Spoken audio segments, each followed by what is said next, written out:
I'ma just hop straight to it, man. Thanks for 20K subs. I mess with y'all, and we gonna keep the content pushing.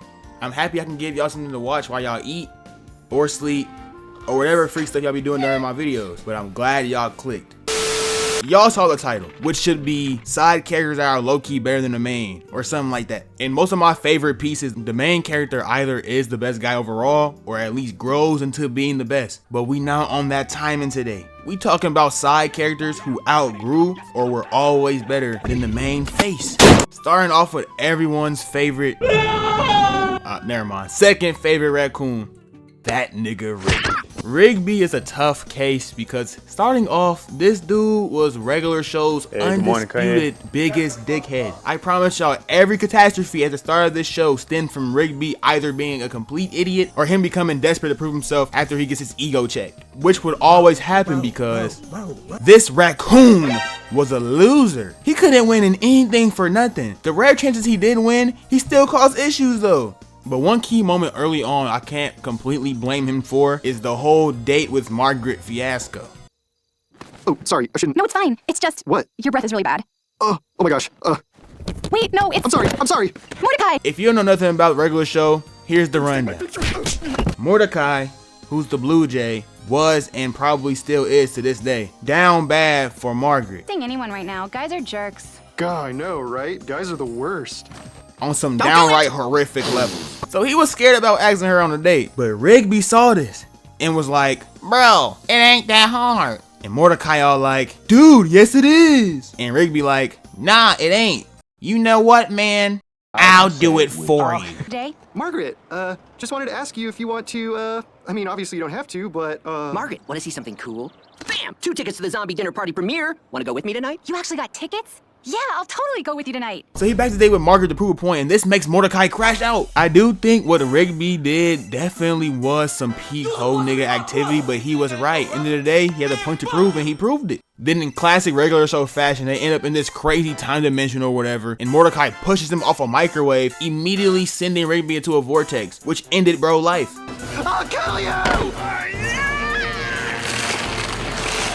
Yes, this was an early start into seeing just how crazy Mordecai would move for this girl Margaret, bro. Dude off his own best friend over this. It's not even like Rigby wanted real parts into Margaret or nothing like that, bro. He just wanted to prove a point. Can't say the same for when Skips off them during the arm wrestling match though. That was all Rigby. Don't cheat in arm wrestling, kids. You might get packed up. However, over the course of the show, Rigby started becoming a better character. Out of everyone there, he had the most growth. Going from an annoying dickhead to a guy with depth and layers, ultimately facing his issues and becoming a better person. One of the most messed up things that he did in the show was forging Mordecai's college acceptance letter. Since he got rejected, he changed Mordecai's to say he also got rejected because he didn't want him to leave him behind. From the admittance office of College University. Dear Rigby, we regret to inform you that you have not been accepted into this fall's freshman class at College University. Keep reading! Dog, as I'm writing this, oh my gosh, this nigga Rigby is actually horrible, dog. I would have started upping poll if I found out my homies forged my college acceptance letter. Rigby dead for real changed the trajectory of Mordecai's life with this move. However, he came clean down the line and apologized. I robbed you of your future because I was being selfish. You're the only friend I've ever had, and I couldn't stand the thought of losing you. I held you back and ruined your life, and I'm sorry. Does that make that right? No, not at all. He's still a hoe ass nigga. But what counts most is that Rigby started to understand that his actions could scar people and started taking accountability. Not only for what he did to others, but for what he did to himself. Dude got his whole life right. Bro became a bit smarter. Bro got a girlfriend. He even went back to high school to get his diploma. Rigby matured. While we all know Mordecai regressed. That nigga started doing some of the most dumbest stuff in the history of mankind as the show went on. Biggest thing is how he fumbled his girlfriend CJ. For you got me. Margaret in the middle of a wedding that wasn't even his. Dog, if I was Muscle Man, I would have ended Mordecai's life. How you gonna ruin my wedding because you had to announce that you're not over this wretched woman, bro? But now I'm not so sure. Look at Muscle Man and Starla. It's like they were designed for each other. So where's my soulmate? Are they in this room? It could be anyone. Maybe it's you. Maybe it's that really old lady. I don't know. Why are you talking? Oh, right. My point is, I don't know if there's one perfect person out there for me, but I know that for a long time I've been ignoring my gut because I didn't want to hurt anyone. But instead of saving their feelings, it's just made everyone around me miserable. For the first time, I'm gonna take Rigby's advice. CJ, I need to tell you. Mordecai, just stop. I already know what you're gonna say, so save it. You don't know who your soulmate is? Here. And also, CJ ain't deserve that. She was cool. Why you do that to CJ? Both Mordecai and Rigby has done some bad stuff, but I'll comfortably die on the hill and say that Rigby is the better character. He ain't ever pulled no shtick like that. Matter of fact, he was one of the main dudes in the crowd telling him to stop. Fuck wrong with him? Next up though, we got Frozone from The Incredibles. Yes, I got bro here cause he black. I gotta represent for the town, man. Gotta make sure my brothers. My nigga. This is not really a case of Mr. Incredible or Elastigirl being L people. I just had to add Frozone cause he just too tough for real, bro. He just too tough. He fits the mold better from my last video, but he gonna get his recognition here. Bro be coming in clutch so much. But not only that, but what he has over Mr. Incredible is important. And that, my friends, is aura. Like, look at him move, bro. I ain't even gotta explain, bro. Like, watch this scene right here real quick. Getting a drink. Give my man a cup of agua. He say he thirsty. Oh, at least talking about some freeze. Nah, dog. You freeze with your man. His best moment is definitely when he soloed 6 brainwashed superheroes in order to save the kids in Incredibles 2, though. That isn't gonna hold them long. We gotta get to my car.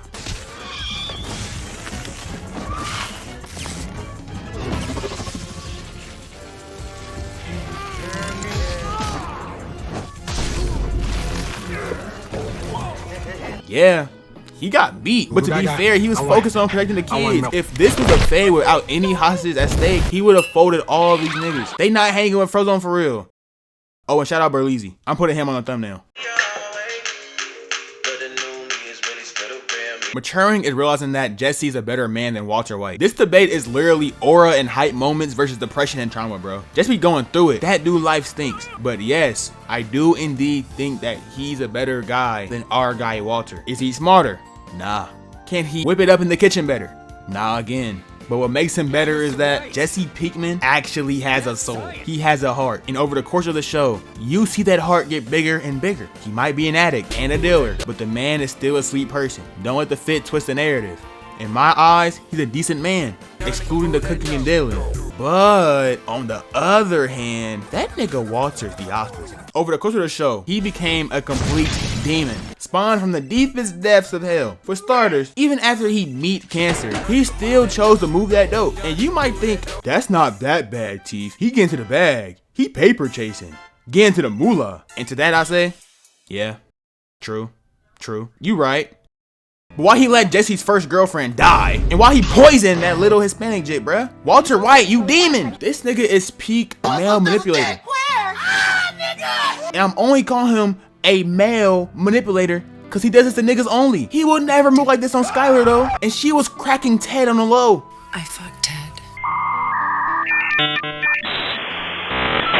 At the start of Breaking Bad, I was seeing Jesse as like some douchebag youngster. And I was rooting for Walter to get his bag before he died so he could save his family. But that nigga became too gritty, bro. He started doing terrible things for the love of the game. And the worst part is, he would bring Jesse into it forcefully, even in chances he didn't have to. Bro, Jesse wanted to put that life behind him, but Walter wasn't having it, which resulted in Jesse's story ending in ways he didn't deserve. I mean, he eventually escaped and got a fresh start somewhere else, but man, he was getting holed time and time again by his own partner. Not just his partner, this was his old chemistry teacher. Imagine sitting in class with your chemistry teacher in high school, and then like, I don't know, 6 years later, he's homeing you left and right again. Like, he was giving you F's in school, now he's ruining your life outside of school, getting you kidnapped and stuff. Nigga, Walter's terrible. All because he was feeding into his ego and greed. Walter just wrong, man. Jesse better and deserved much better.